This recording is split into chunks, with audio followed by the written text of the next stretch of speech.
मंगलमय मंगल करण वीतराग विज्ञान नमो ताहि जाते अरहंतादिमा यो विद्यादि सागर सुधी यो विद्यादि सागर सुधी गुरु हैं हितैषी शुद्धात्म में निरत नित्य हितोपदेशी वे पाप ग्रीष्म ऋतु में जल हैं सयाने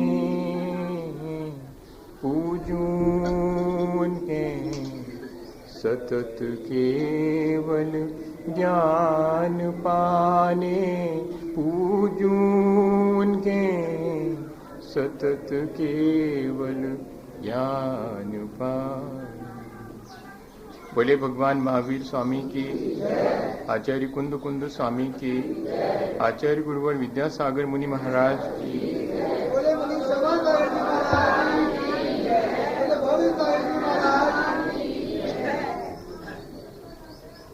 हम सभी लोगों ने पिछले दिनों अपने जीवन को अच्छा बनाने के लिए विचार भी किया है और उस विचार को क्रियान्वित करने के लिए एक प्रयोग भी शुरू किया है। मैं ये मान के चल रहा हूँ कि हम लोगों ने पिछले दिन उस प्रयोग की शुरुआत कर दी है। एक निश्चित स्थान पर, एक निश्चित समय में और एक निश्चित आसन पर बैठकर हमने अब धीरे धीरे इस बात का अभ्यास शुरू कर दिया है कि कैसे अपने मन को एक निश्चित मंत्र पर हम एकाग्र कर सकें। और जैसे जैसे हमारी एकाग्रता बढ़ती जाती है, हमारा बाहरी संपर्क टूटता चला जाता है, तब हमने अपने आप को जिन बातों का पहले विचार किया था उनका सजेशन देना शुरू कर दिया है।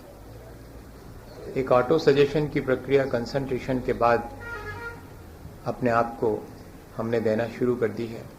बहुत शांत होकर के हम अपने को इस तरह का सजेशन दे रहे हैं, वो ये है कि जब भी घृणा का अवसर आएगा मैं उसे मैत्री में बदल दूंगा। जब भी ईर्ष्या का अवसर आएगा मैं उसे हर्ष और प्रमोद भाव में बदल दूंगा। जब भी मेरे जीवन में हिंसा का भाव आएगा मैं उसे दया और करुणा में बदल दूंगा। और जब भी किसी दुर्जन व्यक्ति को देख करके मेरे मन में क्षोभ उत्पन्न होगा मैं अपने मन में उसके प्रति समता भाव रखने का प्रयास करूंगा। मेरी पांचों इंद्रियां और मन बार बार मुझे अपने विषयों की तरफ आकर्षित करेंगी, लेकिन मैं उनका सदुपयोग करूंगा, उनका ठीक ठीक सेवन तो करूंगा, लेकिन उनमें इंडल्ज नहीं होगा। अब जब मेरे चारों तरफ प्रतिकूलताएं आएंगी मैं उन प्रतिकूलताओं से विचलित नहीं होऊंगा। इस तरह मैंने एकाग्र होकर के अपने आप को ही सजेशन देना शुरू कर दिया है। ये प्रयोग निरंतरता चाहता है। इस प्रयोग की यदि निरंतरता बन गई और रोज रोज हमने ये प्रक्रिया दोहराई सुबह और शाम, तो शायद जिन विचारों को हमने अपने जीवन में अप्लाई करने के लिए तय किया है वे धीरे धीरे हमारे जीवन का एक अभिन्न हिस्सा बनना शुरू हो जाएंगे। और तभी शायद हम इन क्षणों में इस बात का विचार पर कर पाएंगे कि हमारी अपनी जीवन की जो वास्तविकता है वो क्या है, तभी शायद हम अपने आप को देख पाएंगे। No thy self. उन्हीं क्षणों में शायद हम अपने आप को देखना शुरू करेंगे, जहां हम अच्छे हैं, जहां हम बुरे हैं।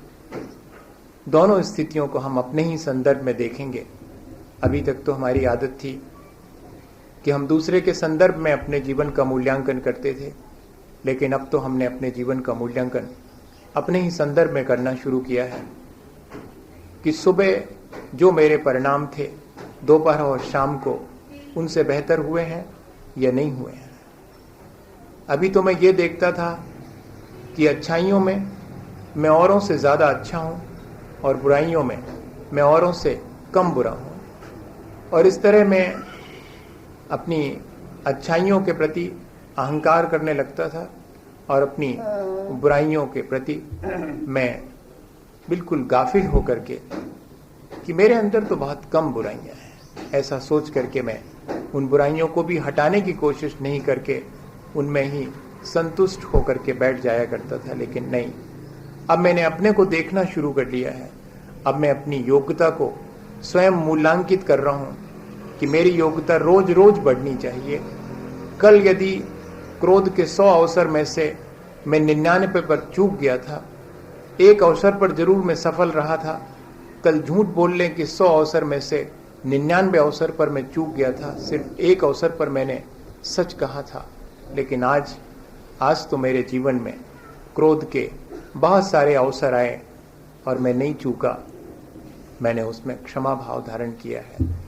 मैंने झूठ के अवसर आने पर भी अपनी सच्चाई को जाने नहीं दिया है।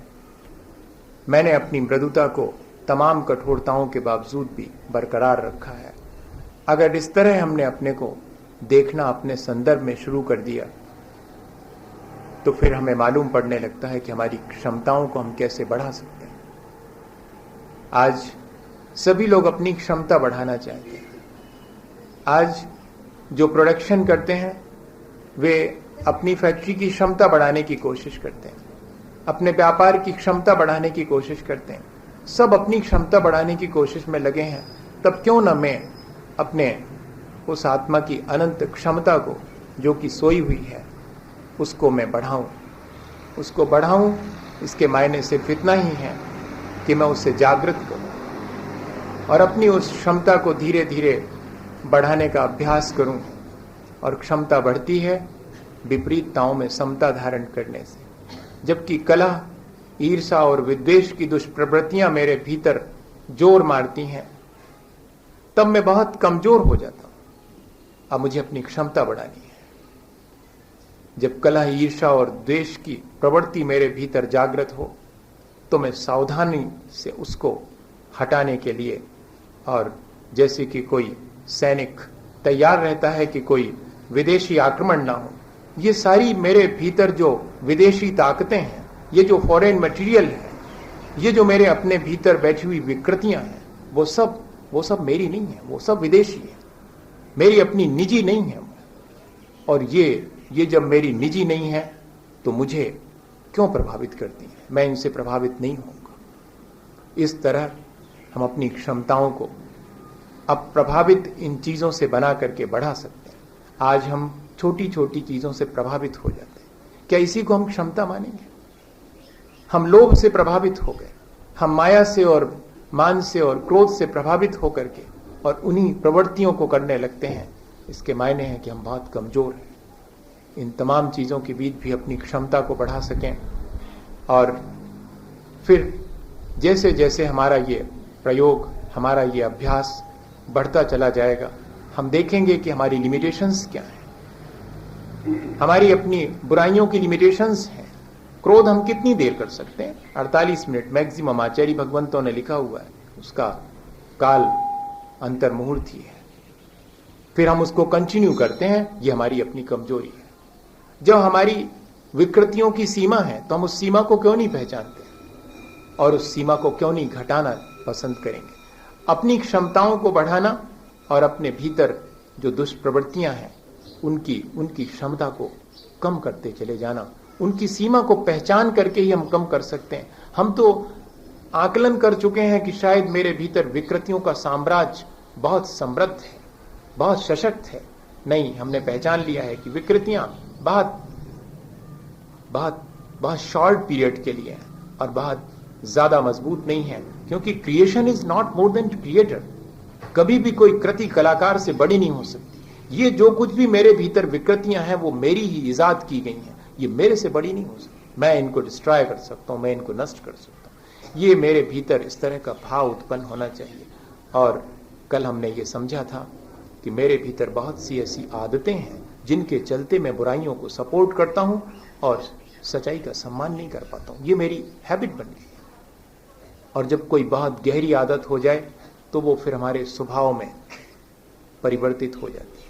हमने शायद पिछले दिनों भी ये कहा था कि habit is the second nature. हमारा एक तरह का स्वभाव बन जाती है हमारी अपनी आदत, चाहे वो अच्छी हो चाहे वो बुरी हो। और हम देखते हैं कि हमारे भीतर की बुरी आदतों को हम निकालना चाहते हैं लेकिन निकाल नहीं पाते। क्यों? क्योंकि कंसंट्रेशन नहीं है। हम अपने भीतर की बुरी आदतों को तभी बदल सकते हैं जबकि हम पहले अपने आप को कहीं एकाग्र करें किसी चीज पर, और फिर हमें शायद एकाग्रता के बाद ज्यादा प्रयत्न करना ही नहीं पड़ेगा। जैसे कि कोई व्यक्ति बहुत एकाग्र होकर के किसी चीज को तोड़ना चाहे और यहां वहां सब जगह उसका कोई कंसंट्रेशन नहीं है तो वो किसी चीज को ब्रेक नहीं कर सकता। दीपक की लौ, उसके ऊपर हाथ रखिएगा, हवा चल रही हो तो जलने के कोई चांसेस नहीं है। अगर डगमगाती हो दीपक की लौ तो हवाओं में, और अगर वही दीपक की लौ स्थिर हो तो फिर जरा उस पर हाथ रख के देखिएगा, वो जला देगी। ठीक ऐसे ही जैसे ही हमारे मन वचन काय की जो प्रवृत्ति है वो कंसंट्रेट हो जाती है, मन वचन काय एकाग्र हो जाते हैं, उससे फिर हमारे कषाय की हवाएं प्रकंपित नहीं कर पाती हैं। उन मन वचन काय के प्रकंपन को हम धीरे धीरे करके सबसाइड करते जाते हैं, धीरे धीरे करके हम उनको शांत करते चले जाते हैं। फिर देखें कि हमारी आदत पर हमारा जोर चल सकता है। हमारी बुरी आदत को हम आसानी से ब्रेक कर सकते हैं और अच्छी आदत को हम प्रबल कर सकते हैं। इतना काम मैं सोचता हूं कि कल अपन ने कर लिया है। जिन्होंने नहीं शुरू किया हो, मैं मानता हूं कि वे आज से शुरू करेंगे। जो आज भी शुरू नहीं करेंगे, मैं इस विश्वास से कि वे कल से शुरू करेंगे अपनी बात को आगे बढ़ा रहा हूं। क्योंकि यदि हम ये सोच करके कि पता नहीं कोई करेगा कि नहीं करेगा, जब कोई शुरू करेगा तभी हम आगे बढ़ेंगे, नहीं, हमने तो ये मान लिया है कि हमने शुरू कर दिया है। पॉइंट नॉट 1% भी किसी ने शुरू किया है तो वो शुरुआत है। 1% भी नहीं कह रहा हूं, पॉइंट के बाद और जीरो रख के फिर 1 कहें तब भी ठीक है। एक मन बन गया है अगर कि कल जो मैंने सुना था मुझे अपने जीवन में शुरू करना है, वो दिन कब आएगा मुझे नहीं मालूम। इतना भी अगर आपने कर लिया है तो मैं मान रहा हूं कि पॉजिटिव अप्रोच है। हम धीरे धीरे करके आगे बढ़ जाएंगे। आज हम थोड़ा सा और आगे बढ़ते हैं और देखते हैं अपने भीतर की उस कंसंट्रेशन के साथ हमें और कौन से सजेशन अपने को देना है। एक सजेशन ये देना है कि the total acceptation of results, ये हम लोग नहीं कर पाते हैं। अपनी आदत को बदलने के लिए एक तो इच्छा होनी चाहिए, एक दृढ़ संकल्प होना चाहिए और एक निरंतरता होनी चाहिए। ये हम 3 चीजें हमेशा ध्यान में रखेंगे कि हमारी इच्छा प्रबल है कि नहीं, और हमारे अंदर दृढ़ संकल्प है कि नहीं, और हमारे अंदर निरंतरता है कि नहीं, तो हम अपनी आदत को बदल देंगे। लेकिन उस आदत को बदलने के लिए हमें एक और सजेशन अपने आप को देना पड़ेगा। वो अगला सजेशन है कि the total acceptation of the results. जब भी मुझे मैरिट डिमेरिट, पुण्य और पाप का जब भी मुझे सुख दुख रूप फल मिले, तब मुझे क्या करना है? तब मुझे उसे सिर्फ स्वीकार कर लेना। अभी क्या होता है, अभी तो जब पुण्य का फल मिलता है तो मैं उसमें हर्ष कर लेता हूं। पुण्य के फल को स्वीकार करना अलग बात है और उसमें हर्षित होना बिल्कुल अलग बात है। अभी तो मैं पुण्य के फल में जब मुझे कोई श्रेय मिलता है, जब मुझे कोई यश ख्याति मिलना शुरू होती है, तो मैं उसे कैसे एक्सेप्ट करता हूं? हर्ष के रूप में एक्सेप्ट करता हूं। और जब मेरे कोई पाप फलित होता है और विपरीतताएं मेरे चारों तरफ आ जाती हैं और विपत्ति में मैं पड़ जाता हूं, तब बहुत डिप्रेस होता हूं, बहुत सॉरो फील करता हूं, बहुत दुखी हो जाता हूं। ये अपने द्वारा किए गए कर्मों के फल को पूरी तरह से स्वीकार करना नहीं कहलाएगा, ये तो हर्ष और विषाद करना कहलाएगा। अहंकार और संक्लेश, हम जब अपने फेवरेबल कंडीशंस में जीते हैं तब हम अहंकार कर लेते हैं। ये उस फल की स्वीकृति नहीं है। फल की स्वीकृति तो तब है कि ठीक है, ये पुण्य का फल है जिसमें मुझे यश मिल रहा है, मुझे ख्याति मिल रही है, लोग जय जयकार कर रहे हैं, मेरा वर्चस्व बढ़ रहा है, मेरी पद प्रतिष्ठा बढ़ रही, मेरा धन पैसा समृद्धि सब कुछ बढ़ती चली जा रही। ठीक है, ये सब पुण्य का फल है, इसमें मुझे एक्साइट होने की कोई जरूरत नहीं है, इसमें अपने इमोशंस को अनबैलेंस करने की कोई जरूरत नहीं है। अपने मन वचन काया को इनसे अप्रभावित रखना है, बहुत मुश्किल काम है, लेकिन आसान कौन बनाएगा? हम ही। हमने ही उन सब चीजों को महत्व दे करके अपने लिए मुश्किल कौन महत्व देता है? एक 100 रुपए का नोट नहीं, 1000 रुपए का नोट भी एक छोटे से बच्चे के हाथ में दे दो, उसको नहीं मालूम कि ये 1000 का नोट है, तो वो ऐसे फाड़ेगा जैसे कागज फाड़ता है, उसको कोई फर्क नहीं पड़ता। लेकिन जैसे जैसे वो फाड़ता है वैसे वैसे भीतर कुछ फटने लगता है। वो जो भीतर फटने लगता है उससे मालूम पड़ता है कि हमने क्या मान रखा है, किस चीज को कितना महत्व दे रखा है। हीरे को हमने महत्व दिया है, वरना कल तक वो घूरे में पड़ा हुआ था, एक पत्थर की तरह टुकड़ा था वो। हम महत्व देते हैं और फिर बाद में उसी से अहंकार और संक्लेश दोनों कमाते हैं।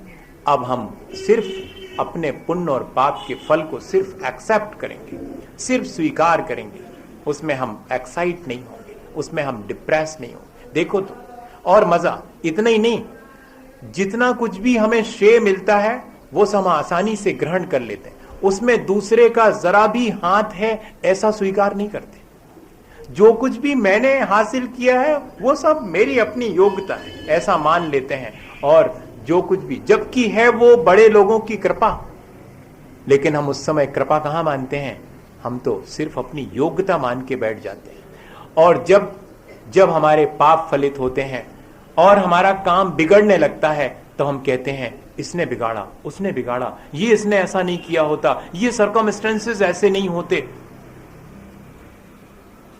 इस तरह हम सारे बाहर के वातावरण को दोषी मानते हैं, लेकिन अपने भीतर अपने आप को दोषी नहीं मान पाते हैं कि मैंने ही शायद ये कर्म पूरब किए खोटे, सहे क्यों नहीं जिए।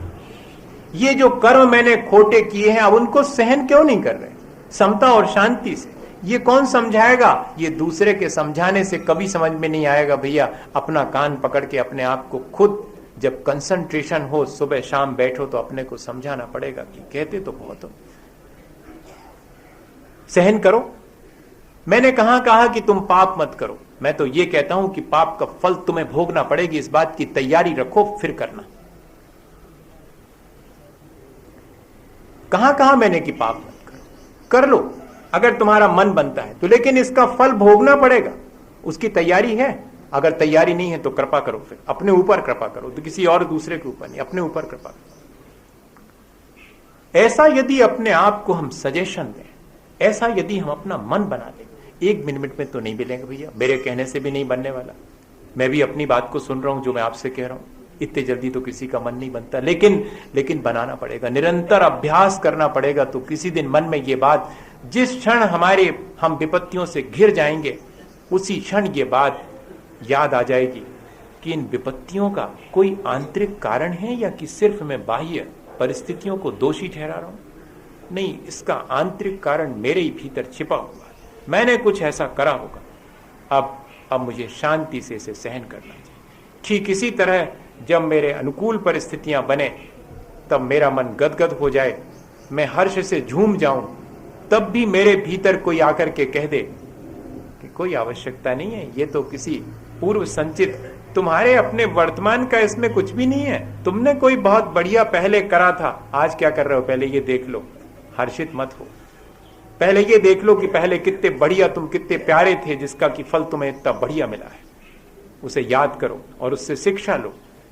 उन क्षणों में ये याद आ जाए, एक सेठ जी ने अपने यहां पर एक नौकर रखा था, और वो नौकर क्या देखता था सेठ जी को, बहुत उसका विश्वास था सेठ जी में, बहुत श्रद्धा थी, वो उनके आचरण से बहुत प्रसन्न था वो नौकर। उसने ऐसे सेठ कभी नहीं देखे। बहुत से सेठ देखे होंगे। कैसे सेठ? जो अपनी वस्तुओं के गुलाम होते हैं। ऐसे सेठ जो पैसे और धन के गुलाम होते हैं। ध्यान रखना, जो दूसरे को अपना पैसा ना दे सके वो पैसे का गुलाम ही माना जाएगा, और कोई बहुत बड़ी बात नहीं, सम्राट नहीं है वो। जो दे सके वो उसका मालिक, और जो दे नहीं सके वो उसका गुलाम। सीधी सी परिभाषा है, इसमें क्या बात है? जिन चीजों का हम उपयोग ना कर सके उनकी गुलामी करेंगे हम, और जिनका उपयोग करते हैं उनके मालिक हम। ऐसा वो सोचता था सेठ जी के बारे में कि ये सेठ तो हमने पहली बार देखा। और वाकई में उसने कहा कि इनकी परीक्षा करनी चाहिए। कब परीक्षा करेंगे? ये हमेशा प्रसन्न रहते हैं, कभी इनको हमने ज्यादा एक्साइट होते नहीं देखा, कभी डिप्रेस होकर रोते नहीं देखा। ये बड़े शांत, स्वस्थ, प्रसन्न चित्त बैठे रहते हैं। क्या बात है? कभी तो मौका आएगा, कभी इनको भी लॉस होगा तब देखेंगे। और सचमुच ऐसा हुआ कि बहुत लॉस हो गया, और वही दौड़ता हुआ आया सबसे पहले खबर देने की कि मालिक, वो जो जितने जहाज हीरे जवाहरात से भरे हुए बंदरगाह पर खड़े थे और कुछ आने वाले थे, सब आंधी में और समुद्र में डूब गए।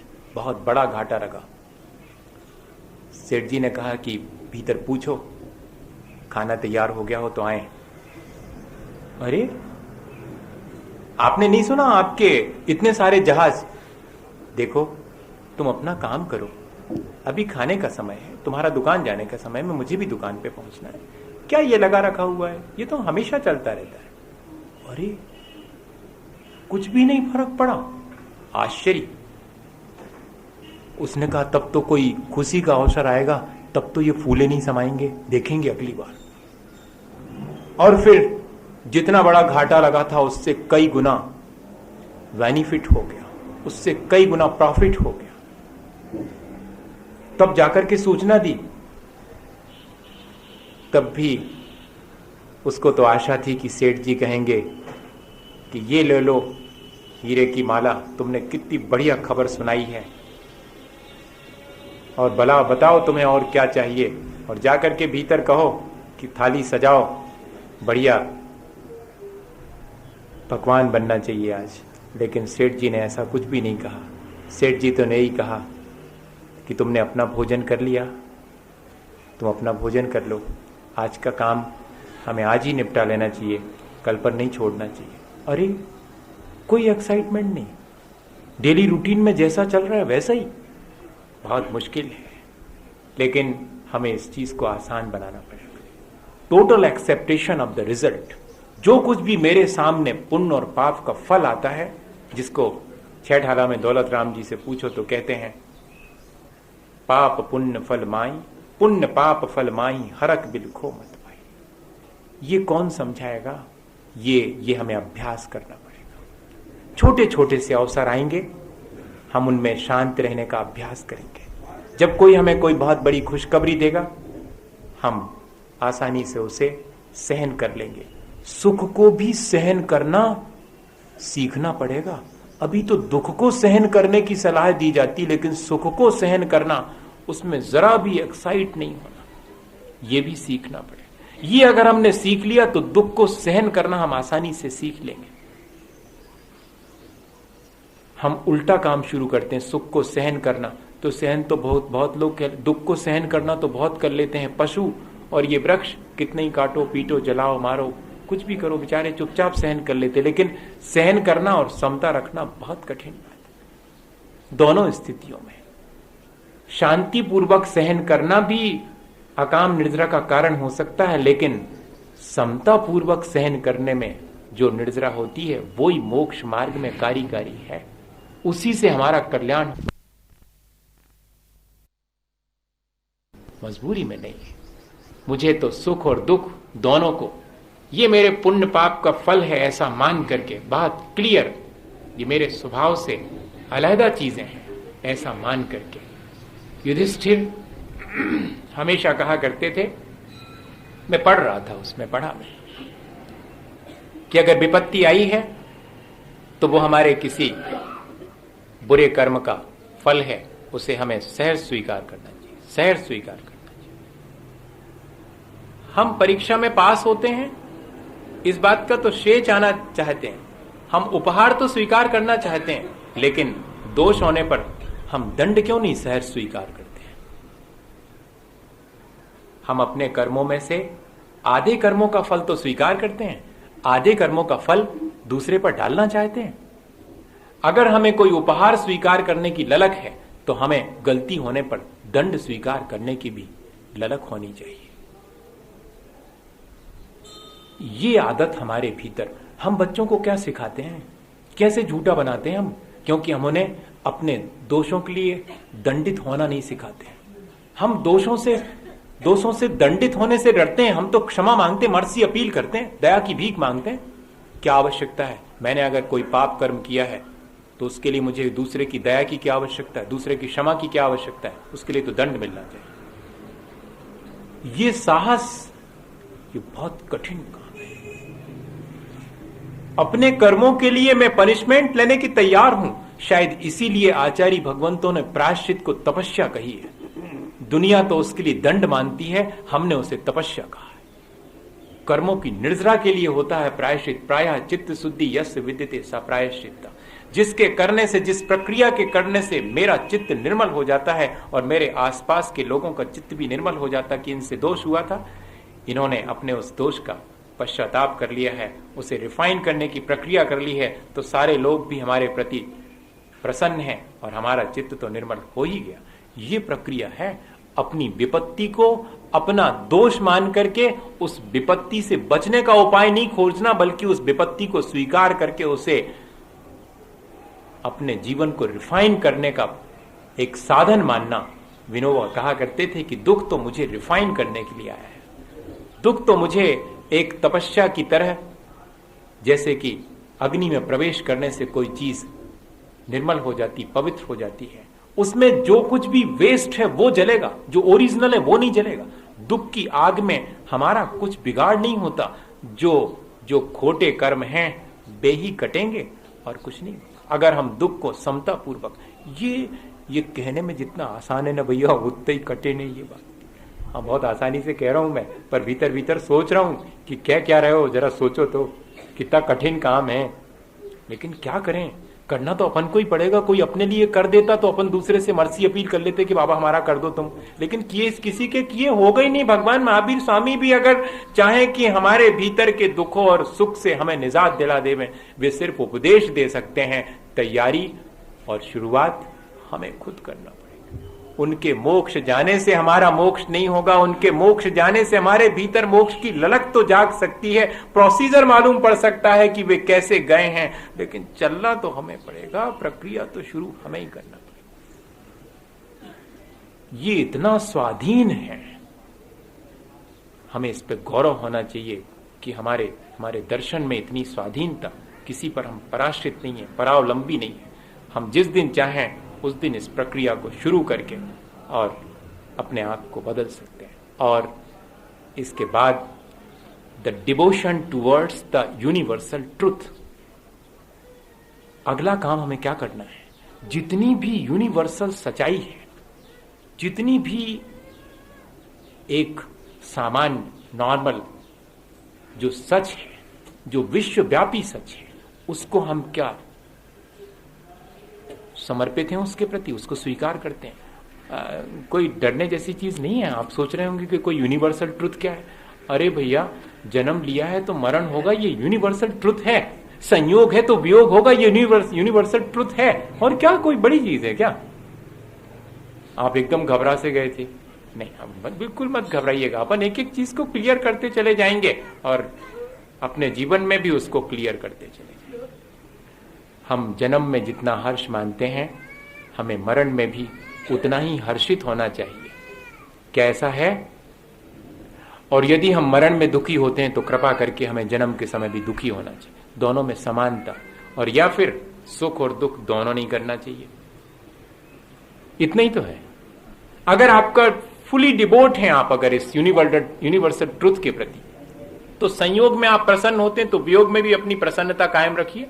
अगर आप वियोग में दुखी होते हैं तो संयोग में भी अपना दुख कायम रखिए। लेकिन नहीं रख सकते हम, न दुख कायम रख सकते न सुख, क्योंकि रखा ही नहीं जा सकता। हम क्या कायम रख सकते हैं? शांत रह सकते हैं, समता कायम रख सकते हैं सुख और दुख में। लेकिन दुख के अवसर पर सुखी हो और सुख के अवसर पर दुखी हो, ये मामला तो और ज्यादा उलझा हुआ है। ये तो बड़ा परिश्रम का काम है, और ये सलाह भी नहीं दी है, ये उल्टी सलाह, ये तो एबनॉर्मल होने की सलाह है। वो नहीं कर सकते हम। नॉर्मल हम सुख और दुख में हर्ष और विषाद कर लेते नॉर्मली, लेकिन उस समय यदि हम समता रखना सीख लें तो सुख के अवसर और दुख के अवसर पर, या कि संयोग और वियोग के अवसर पर, जन्म और मरण, इन दोनों के अवसर पर दोनों को हम स्वीकार कर सकते हैं। डेनाइल ऑफ रियलिटी से बचना चाहिए। ये साइको मैकेनिज्म में एक मैकेनिज्म है जो हमें बचपन से सिखाई जाती है, डेनाइल ऑफ रियलिटी। वास्तविकता से पलायन हमको हमारे माता पिता सिखाते हैं बचपन से, ध्यान रखना। हम सब भी उसी में हैं। हमको हमेशा वास्तविकता से, तुम्हारे पिता नहीं रहे, कई दिन तक मत बताओ। हम वास्तविकता से बचने की कोशिश करते हैं, जबकि वास्तविकता का सामना करने का साहस सिखाना चाहिए था कि समझो तुम वास्तविकता ये है। आज जिस संयोग से खुशी हो रहे हो ना, कल के दिन ये तय है कि इसका वियोग होगा। तैयारी है सहन करने की, तो ही संयोग में हर्षित हो, वरना हर्षित होने की कोई आवश्यकता नहीं। एक व्यक्ति रास्ते से चला जा रहा है, कांच का सामान लेके घर वापस लौट रहा था। कांच का सामान कैसे खरीदते हैं? कांच का सामान यही सोच के खरीदते ना कि कभी नहीं टूटेगा, मैंने खरीदा है, कभी नहीं टूटे। नहीं, भीतर झांक करके देखें, ऐसे ही तो लगता है कभी नहीं टूटेगा, और उससे गारंटी भी ले लेते हैं, साल भर की तो दो कम से कम। हम पटके तब भी नहीं टूटे, ऐसी गारंटी, ऐसी चाहते तो ऐसे ही है। कांच की नजाकत तो इसमें है कि वो गिरे और टूट जाए, न पत्थर और कांच में क्या फर्क है। लेकिन इस वास्तविकता से हम पलायन करते हैं। लेकिन वो व्यक्ति भी शायद ऐसा ही सोच करके रास्ते से बड़े संभाल करके, बॉक्स पर लिखा रहता है ग्लास केयरफुली हैंडल, और एरो बने रहते हैं, उल्टा मत कर देना, बॉटल्स फूट जाएंगी, यही ना डिब्बों पर, कार्टन्स पर लिखा रहता है। इसके मायने क्या है? इसके मायने यही है कि मैं वास्तविकता से पलायन कर रहा हूं। ये यूनिवर्सल ट्रुथ है। आप गड़बड़ में पड़ गए होंगे, आप सोच रहे होंगे क्या हम इन चीजों को जो फ्राइबल है हम संभाले नहीं। मैं ये नहीं कह रहा हूं, मैं ये नहीं कह रहा हूं, मैं ये कह रहा हूं कि उनको संभालो, लेकिन वास्तविकता क्या है इसको तो ध्यान में रखें। मैं ये थोड़ी कह रहा हूं कि कपड़े एक दिन गंदे हो जाना इसलिए गंदे बने रहने दो। मैं ये कह रहा हूं कि साफ करते समय ध्यान रहे कि फिर गंदे हो जाए, और जब गंदे हो जाएं तो मैं दुखी नहीं हूं। मैं सिर्फ ये कह रहा हूं गंदे हो जाएं तो मैं धोने का इंतजाम करूं, मेरे दुखी होने की तो कोई आवश्यकता नहीं। ये एनालिसिस हमें खुद करना पड़ेगा। और वो वापस लौट रहा है और उसे धक्का लगा और उसका पूरा कांच का सामान नीचे गिर गया और टूट गया। सारी भीड़ खड़ी हो गई चारों तरफ, क्या हुआ क्या हुआ, सब देख रहे हैं उसको। तो मालूम वो क्या कहता है? You do not see any fool before me. आपने इससे पहले कोई मूर्ख नहीं देखा मेरे से पहले जो अपना सामान तोड़ के ऐसा खड़ा हुआ है हक्का बक्का। लोग बड़े शक्ति में आ गए कि इसको तो रोना चाहिए था, इसको तो उसे पकड़ना चाहिए था जिसने धक्का मारा है, और ये तो ऐसी बात कह रहा है। वो मालूम क्या कह रहा था कि मैं अभी तक कितना मूर्ख था, ये सोचता था कि ये कांच का सामान कभी नहीं टूटेगा। आज मुझे वास्तविकता मालूम पड़ी कि ये तो टूट सकता है, और टूट गया है तो मैं भी इसे देख रहा हूं, और आप सब लोग मुझे देख रहे हैं। मुझसे बड़े मूर्ख को आपने क्या पहले नहीं देखा? लेकिन वो शायद बहुत बड़ा मैसेज दे रहा है कि हम सब भी कभी कभी ऐसी ही मूर्खता से घिर जाते हैं। हमारी बुद्धिमानी कहाँ चली जाती उन क्षणों में, हम वास्तविकता का ठीक आकलन नहीं कर पाते हैं और सुख दुख उसमें से निकालते रहते हैं। और घर पहुंचता है वो, सारे लोग उसके प्रति बड़ी संवेदना व्यक्त करते हैं। हम लोग ऐसे ही तो करते हैं, कोई बात नहीं, डोंट वरी, टूट गया तो टूट जाने दो। लेकिन वो देखते हैं कि इसको तो कोई दुख नहीं है, ये तो बिल्कुल प्रसन्न चित्त है, तो जरा गड़बड़ हो गई। फिर अगर कोई ऐसे अबनॉर्मल व्यवहार करे तो अपन गड़बड़ में पड़ जाते हैं। अगर कोई दुख के अवसर पर और मुस्कुरा दे तो अपन कहेंगे कि इलाज करवाओ। गड़बड़ हो गई कुछ। हाँ हाँ हाँ, देखना आप। और ऐसे ही उनके मन में भी आया, उनके घर के लोगों, उन्होंने कहा कि हुआ क्या। किसी ने धीरे से कहा कि सुनो, हो सकता है कि इतना कीमती सामान टूट गया है, इसलिए इतना मुस्कुरा रहा है, वो हंस रहा है, जरूर कुछ ना कुछ बात। उसको धीरे से ले गए और सिंपैथी उसके प्रति धीरे से बिठाला उसको, क्यों, क्या हुआ, कैसे हुआ।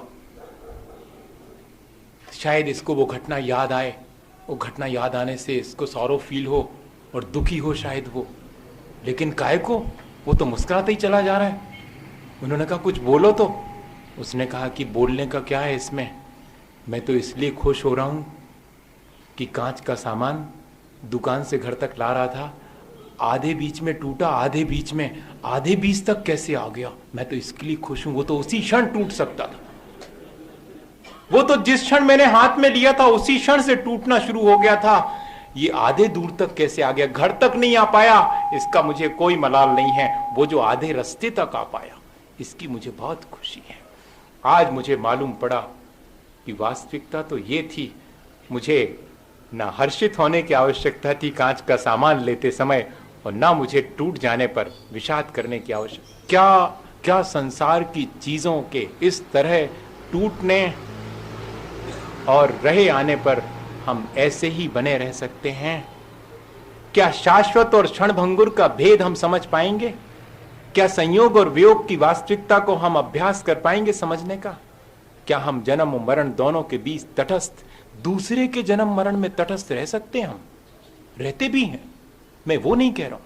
अपने जीवन में होने वाले जन्म मरण, अपने जीवन में होने वाले संयोग वियोग, अपने जीवन में होने वाले क्षणभंगुर और शाश्वतता के अनुभव, उन क्षणों में हम शाश्वत को शाश्वत माने और क्षणभंगुर को क्षणभंगुर माने, लेकिन क्षणभंगुर को टूट जाने पर दुख ही ना हो तभी मानना कि हमने क्षणभंगुर को क्षणभंगुर माना था, वरना अगर हम दुखी हो गए हैं तो हमने उसको फ्राइबल माने ही नहीं था।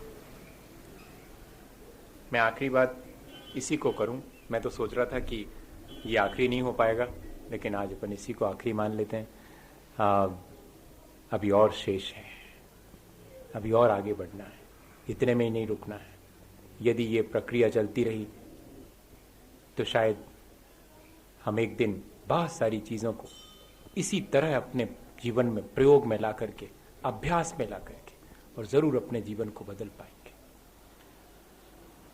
मैं तो यही भावना भाता हूँ कि हम सब लोग और इसी तरह थोड़ा सा समय अपने जीवन का निकाल करके सुबह शाम थोड़ी देर तो अपन यहाँ बैठते हैं एक साथ, कितनी देर, लेकिन कौन किसके साथ रह सकता है। जितनी देर हम एक साथ बैठते हैं उतनी देर तो हम इस चीज़ का अभ्यास करें, लेकिन इसके बाद फिर हम जब भी जहाँ भी हमें अवसर मिले वहाँ इस चीज़ का अवसर अभ्यास निरंतर बनाए रखें। जब भी हम नए कपड़े शरीर पर धारण करें, हमें ध्यान आ जाए कि ये थोड़ी देर ऐसे रहेंगे, उसके बाद गंदे हो जाना है, एक दिन फट करके नष्ट हो जाएंगे। मैं क्या सोच के इनको ग्रहण कर रहा हूँ? खाना खाऊं, खूब आनंद लेकर के खा रहा हूँ, लेकिन ये जो चीज़ जो जिह्वा पर मुझे आनंद दे रही है, मेरे गले में नीचे उतरने पर फिर ये चीज़ खराब हो जाने वाली है, नष्ट हो जाने वाली है। मैं इतना ज़्यादा एक्साइट क्यों हो रहा हूँ? बस इतना ही, खाते समय, कपड़े पहनते समय, नहाते धोते समय, किसी के साथ प्रेम से बैठते समय भी याद रहे कि थोड़ी देर का संयोग है, उसके बाद ये अपनी तरह जिएगा, मैं अपनी तरह जिएगा। इस तरह यदि सुबह से शाम तक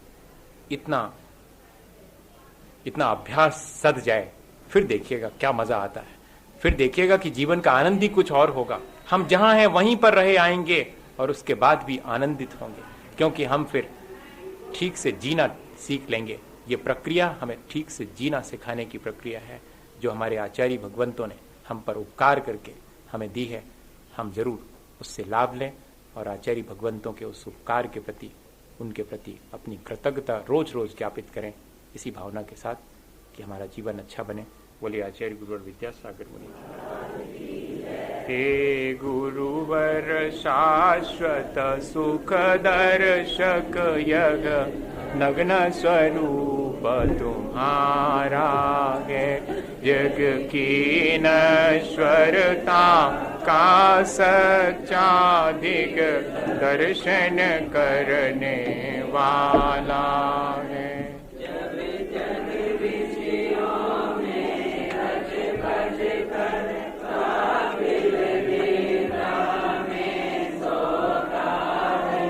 अथवा वह शिव के निष्कंटक पथ में विषकंटक बोता हो।